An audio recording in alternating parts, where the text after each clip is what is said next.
안녕하세요. 24시 진행하도록 하겠습니다. 24시는 392쪽, 예, 도시공원의 설치 및 규모의 기준이 되겠습니다. 도시공원법이죠. 규칙 제6조에 그 설치 규모의 기준에 대해서 이렇게 나와 있습니다. 그래서 법 제15조 2항의 규정에 의하여 하는 근거에 대해서 나와 있고요. 별표 3과 같다 해서 별표 3에 대한 것을 이야기하고 있습니다. 별표 3은 바로 이겁니다. 네, 있고요. 그리고 여기서 또 주목할 것 중에 하나는 원칙적으로 3면 이상이 도로에 접해서 설치해야 된다라고 했습니다. 그래서 이 공원이라고 하는 것 자체가 도로에서 쉽게 접근할 수 있도록 이용권을 확실히 보장을 할 수 있도록 위치를 선정을 해야 된다. 이제 그런 얘기고요. 별표 3을 잠깐 보시면은 이렇게 되어 있습니다. 별표 3에서 우리가 가장 흔하고 그 주거 생활에 있어서의 가차이 이용할 수 있는 어린이 공원이 있고요. 네. 그리고 근린공원이 있죠. 어린이 공원은 보면은 유치거리가 이렇게 딱 있습니다. 근린공원도 딱 있고요. 그래서 유치거리는 250m로 되어 있습니다. 어린이 공원은 그러니까 아주 가차이 있는 거죠. 그리고 규모는 1500제곱미터 이상으로 한다. 이렇게 되어 있습니다. 그래서 이 유치거리 이 부분이 좀 중요하게 이렇게 생각이 될 수가 있겠고요. 근린공원도 마찬가지로 500m로 이렇게 되어 있습니다. 그래서 그 근린주구 이론을 바탕으로 해서 근린분구, 근린주구, 그러한 반경 이것을 같이 연동해서 생각하시면 될 것 같습니다. 자, 면적은 근린공원인 경우에는 1만 제곱미터 이상으로 되어 있습니다. 1만 제곱미터라고 한다면은 결국 100m 곱하기 100m니까 1헥타르겠죠. 1헥타르고 1만 제곱미터라고 하는 것은 초등학교의 가장 작은 규모를 기준으로 하고 있습니다. 그래서 보통 학교 면적이 초등학교, 중학교, 고등학교로 가면서 점점 커지는데 만 제곱미터에서 13,000제곱미터 정도 되고 고등학교는 15,000제곱미터까지 될 수가 있거든요. 그것은 무슨 의미냐 하면은 어느 한 면이든 100m 이상이 나와줘야 되는 거고 대각선 방향으로는 130m가 나와줘야 된다는 겁니다. 그것은 100m 달리기를 할 수 있는 최소한의 거리 그것을 두는 것이죠. 그래서 사실 이 1만 제곱미터 1헥타르라는 것이 이 초등학교의 면적이면서 그리고 인구 밀도를 따질 때 헥타르당 몇 명이냐를 놓고 하기도 하고요. 그래서 굉장히 중요한 원단위 중에 하나입니다. 그래서 보면은 근린공원은 1만 제곱미터 그 정도 이렇게 보면 될 것 같고요. 그리고 어린이 공원은 그것보다 좀 작은 8분의 1 정도 규모라 하더라도 자그맣게 계속 위치해 있는 것이 중요하다. 이런 의미로 보면 될 것 같습니다. 자, 93쪽에 보시면은요. 93쪽에 보면은 이제 체육공원이 또 있어요. 체육공원이 있는데 이 체육공원은 마찬가지로 이것도 1만 제곱미터입니다. 1만 제곱미터로 이렇게 돼 있고 그리고 유치거리는 제한이 없습니다. 유치거리는 제한이 없고 규모는 1만 제곱미터. 그래서 1만 제곱미터 아주 중요하게 자주 나오죠. 네. 자, 그리고 도시농업공원, 텃밭, 주말농장, 그런 용도로 사용되고 있죠. 이거 역시도 1만 제곱미터입니다. 그리고 유치거리는 제한이 없습니다. 뭐 체육공원을 가든 도시농업공원을 가든 할 때는 뭐 차량을 이용한다든지 뭐 어떤 큰 규제가 필요치 않다는 그런 의미겠죠. 네. 좀 사진에서 보시는 것은 그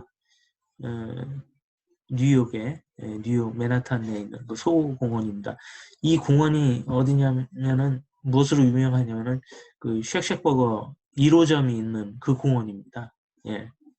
보면은 맨하탄이라고 하는 그 황량한 콘크리트 덩어리의 도시에 정말 오아시스 같은 그런 공간이죠.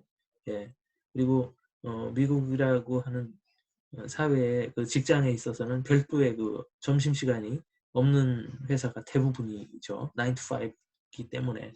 그래서 점심시간이 뭐 설령 있다 하더라도 아주 그 배달해서 먹거나 아니면은 이런 공원 내에 있는 어떤 패스트푸드점에서 이렇게 식사를 하고 그러죠.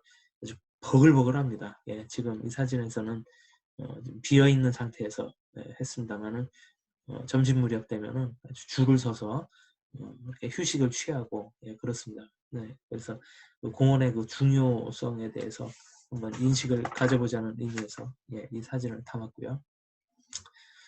자, 도시공원의 면적 기준입니다. 도시공원의 면적 기준인데 여기는 보면은 시행 규칙에 이렇게 나와 있습니다. 시행 규칙. 규칙은 예, 장관령이죠. 장관. 그렇게 돼 있고 여기 보면은 면적 기준은 법 제14조 1항의 규정에 의하여 라고 하는 것이 나와 있습니다. 예, 하나의 도시지역 안에 있어서의 그래서 하나의 도시지역입니다.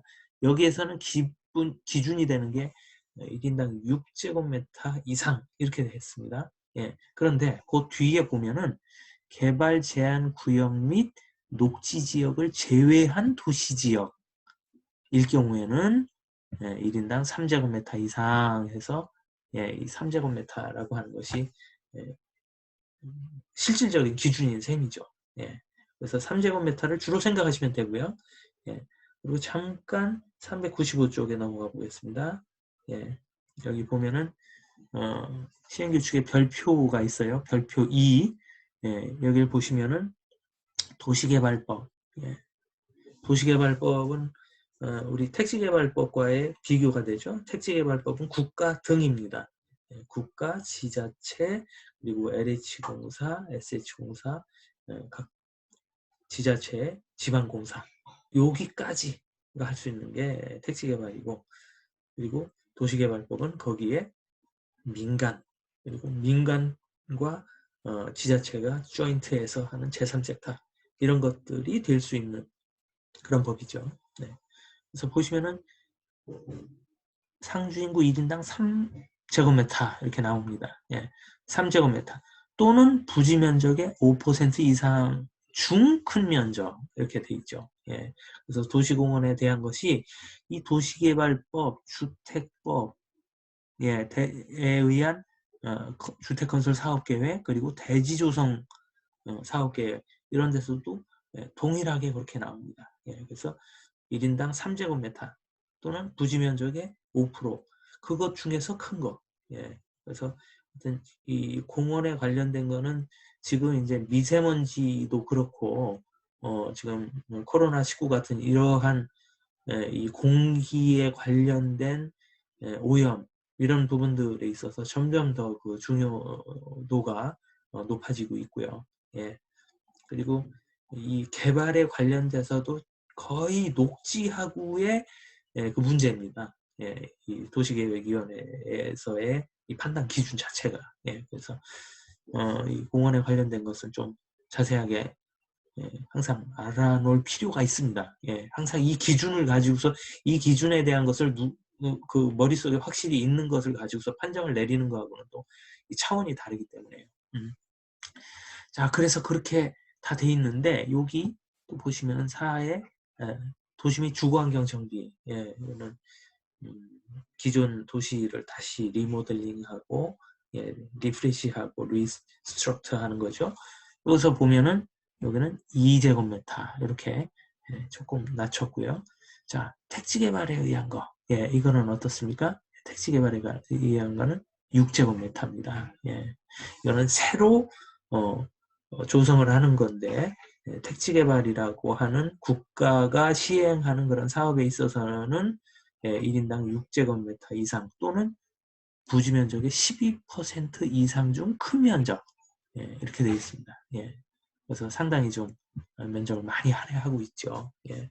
그래서 실제로 예, 우리가 그 국가 등에서 하는 이런 GB 해제 지역이라든지 예를 들어서 뭐 남양주, 가온, 고양, 행신 같은 이런 데 있어서의 그 공원율을 보면은 녹지 및 공원율을 보면 뭐 25% 가까이 되는 그런 경우도 허다합니다. 예, 그래서 주거용지로 쓰는 것이 40%, 그리고 예, 공원으로 쓰는 것이 뭐 한 30% 가까이. 예, 그리고 나머지는 도로 및 학교, 공공시설 이런 게 또 30%에서 40, 30, 30 이런 정도의 프로포션으로 가고 있지요. 예, 그것은 이제 국가 등이 이제 하는 쪽이고, 예, 도시개발 쪽 사업이라든지 이런 데서는 조금 이제 그 프로테이지가 예, 좀 다릅니다. 예, 참고하시고요. 자, 위에 부분에 우리가 그래서 공원 면적에 관련돼서 3제곱미터라고 하는 거 확인했고 6제곱미터가 있지만은 3제곱미터가 주로 많이 쓰인다는 거 이렇게 봤고요. 예. 그리고 도시공원 또는 녹지 확보 기준에 따라 예, 노력하여야 한다 이렇게 돼 있어요. 예. 누가 노력합니까? 예. 예. 우리 그 힘 있는 네 분, 예. 특별시, 광역시, 예, 특자시, 특자도, 예, 그리고 시장, 군수 이렇게 6분의 예, 지자체장께서는 노력을 해야 되는데 예, 여기 보시면은 그 내용들이 다 이 밑에 나와 있습니다. 예, 그래서 주로 개발 사업, 대지 조성 사업, 예, 그리고 예, 정비 사업 이런 데 있어서는 예, 특히 택지개발 촉진법에 의한 택지개발 사업 이런 부분들에 대해서는 공원에 대해서 확실하게 좀 확보를 합시다. 네, 하자. 자, 이런 취지가 있습니다. 자, 396쪽으로 가시겠습니다. 예, 396쪽에 보면은 이제 그 시설이라고 하는 게 있어요. 여기서 이제 좀 헷갈릴 수가 있는데 이제 공원 면적이 있고 예. 그다음에 시설 부지가 있어요. 예, 시설 부지. 예, 그리고 예, 시설이 있습니다.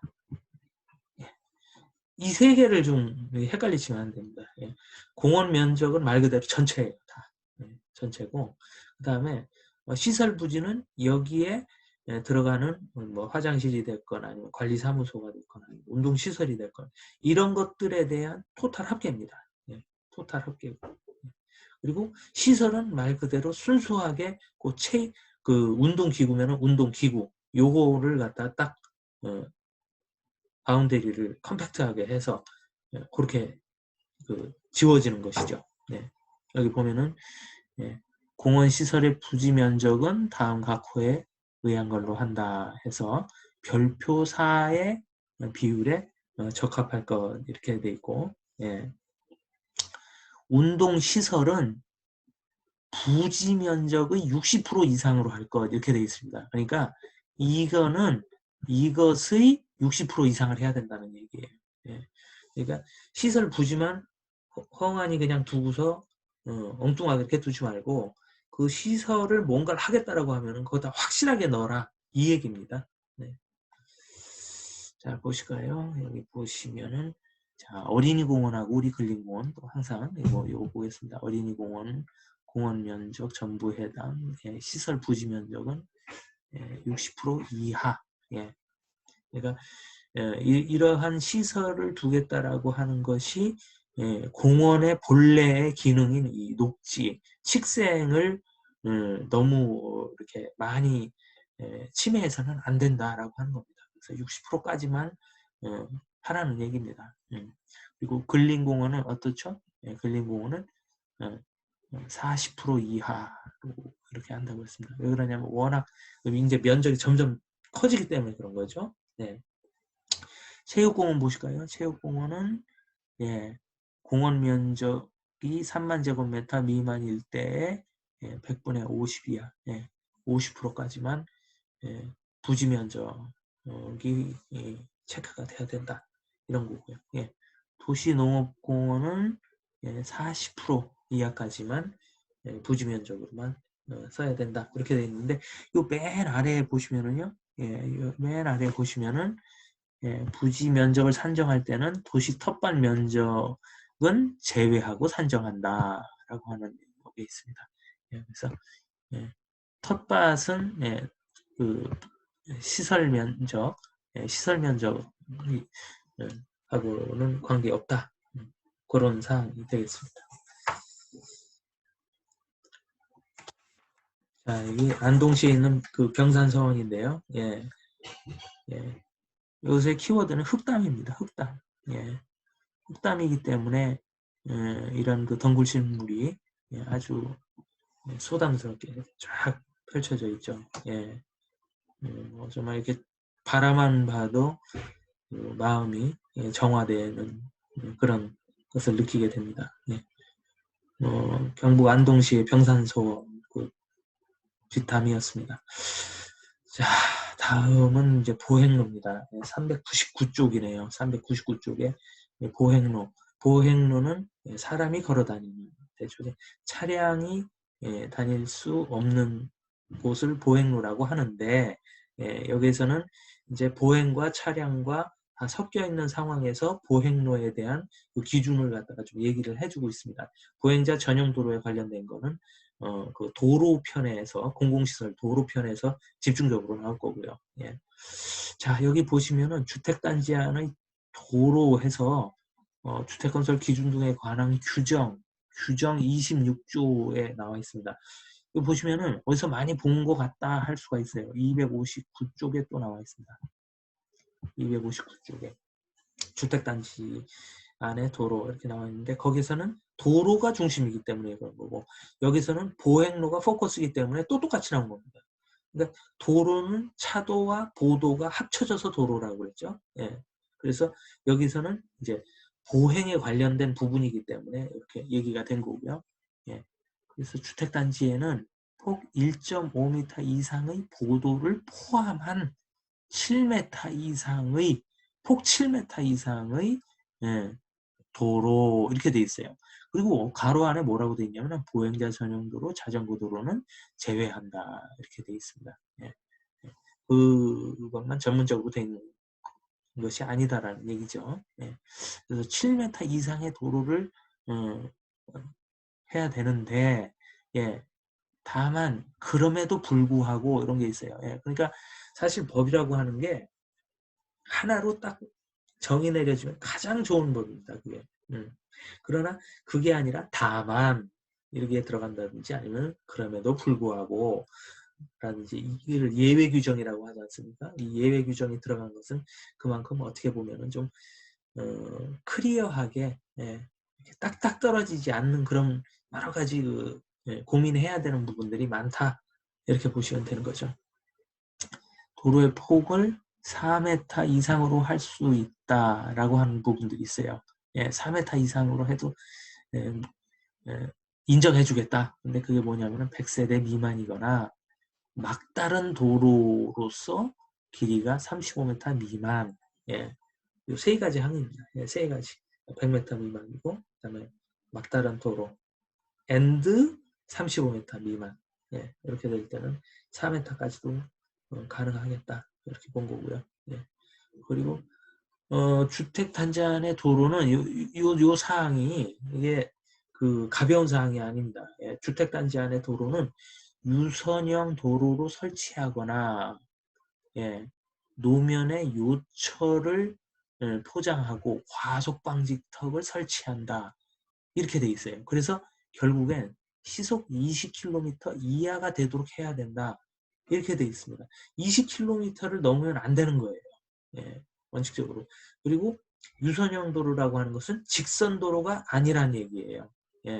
그래서 항상 가면서 이 커브가 돌고 하면서 운전자가 긴장을 하고 계속 전방을 주시하게끔 이렇게 해라 하는 얘기예요. 직선으로 돼 있으면 어떻게 됩니까? 엑셀을 밟게 되죠. 그래서 속도를 내게 돼 있습니다. 그래서 속도를 내지 말라고 하는 그런 조항이에요. 굉장히 이게 현실적이고 이게 중요한 그런 사항입니다. 그리고 예, 어린이 통학버스, 그리고 안전보호구역. 예.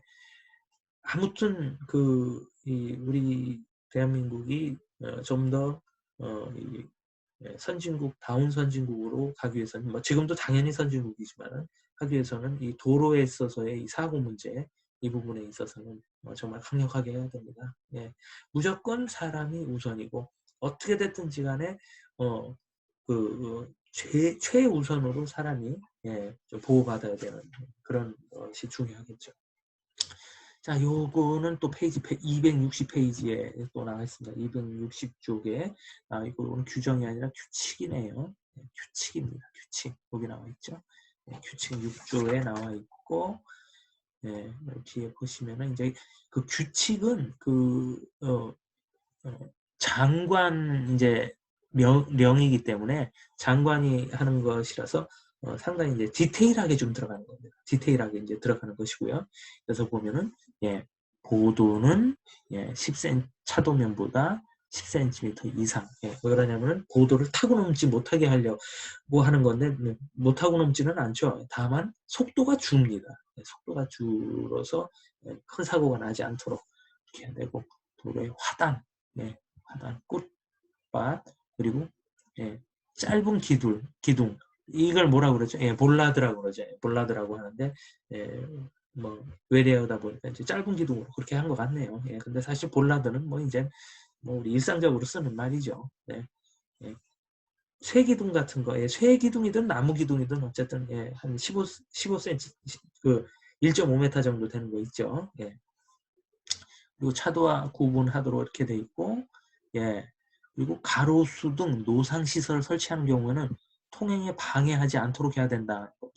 이것도 아주 현실적인 거예요. 가로수의 그 지지목 때문에 상당히 좀 힘든 그런 경우가 있죠. 그리고 지하 주차장의 출입구, 경사의 유선형 도로 등 이렇게 속도 제한을 필요로 할 필요가 있는 경우에는 높이 7.5 이상 과속방지턱 얘기입니다. 과속방지턱 얘기. 그래서 과속방지턱을 설치를 이런 곳에서는 해야 된다. 어디? 지하주차장 출입구, 경사형, 유선형, 차도. 이런 데서 해야 된다는 그런 얘기가 되겠습니다. 자, 그러면 오늘 20차 시는 여기서 마치도록 하겠습니다. 감사합니다.